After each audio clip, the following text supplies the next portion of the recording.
Assalamualaikum warahmatullahi wabarakatuh. Perkenalkan, nama saya Lulu Puspitasari, NPM 233111086, kelas SI 23B, jurusan Sistem Informasi. Di sini saya akan menjelaskan tentang tanggung jawab sosial perusahaan dan etika manajerial. Apa itu tanggung jawab sosial? Tanggung jawab sosial dapat diartikan sebagai manifestasi dari penerapan etika dalam organisasi.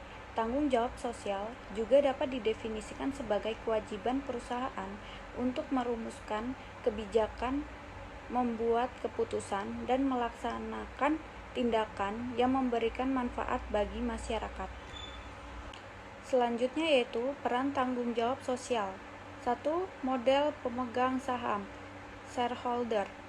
Pandangan tanggung jawab sosial yang menyatakan bahwa tujuan utama organisasi adalah memaksimumkan keuntungan untuk kepentingan pemegang saham.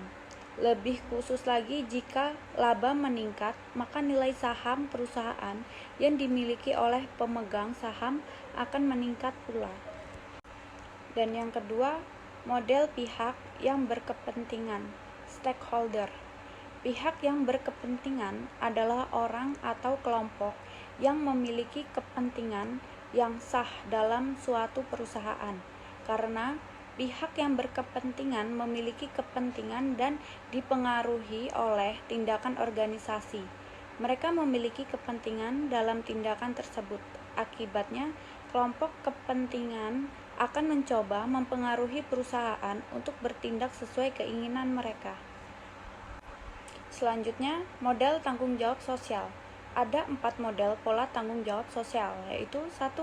Keterlibatan langsung. Perusahaan menjalankan program tanggung jawab sosial secara langsung dengan sendiri kegiatan sosial atau menyerahkan sumbangan ke masyarakat tanpa perantara. Yang kedua, melalui yayasan atau organisasi sosial perusahaan. Perusahaan mendirikan yayasan sendiri di bawah perusahaan atau grupnya. Model ini menerapkan adopsi dari model yang lazim diterapkan di perusahaan-perusahaan di negara maju. Yang ketiga, bermitra dengan pihak lain. Perusahaan menyelenggarakan tanggung jawab sosial melalui kerjasama dengan lembaga sosial atau organisasi non-pemerintah, instansi pemerintah, universitas atau media massa, baik dalam pengelola dana maupun dalam melaksanakan kegiatan sosialnya. Dan yang keempat, mendukung atau bergabung dalam suatu konsorsium.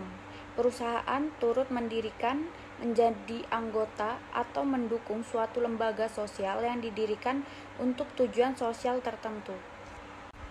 Selanjutnya yaitu bidang tanggung jawab sosial. Bidang tanggung jawab sosial mencangkup 1. Tanggung jawab di bidang etika, 2. Tanggung jawab di bidang hukum, dan yang ketiga, tanggung jawab di bidang ekonomi. Selanjutnya, etika manajerial. Etika manajerial adalah keputusan manajemen bagi manajer untuk membahas apa yang baik dan buruk dan kewajiban moral, dan sebagai student tentang bagaimana keputusan kita mengaruhi orang lain dalam pekerjaan dan lingkungan mereka. Adapun faktor-faktor yang mempengaruhi: 1. Ciri-ciri individu, 2. Variabel-variabel struktural, 3.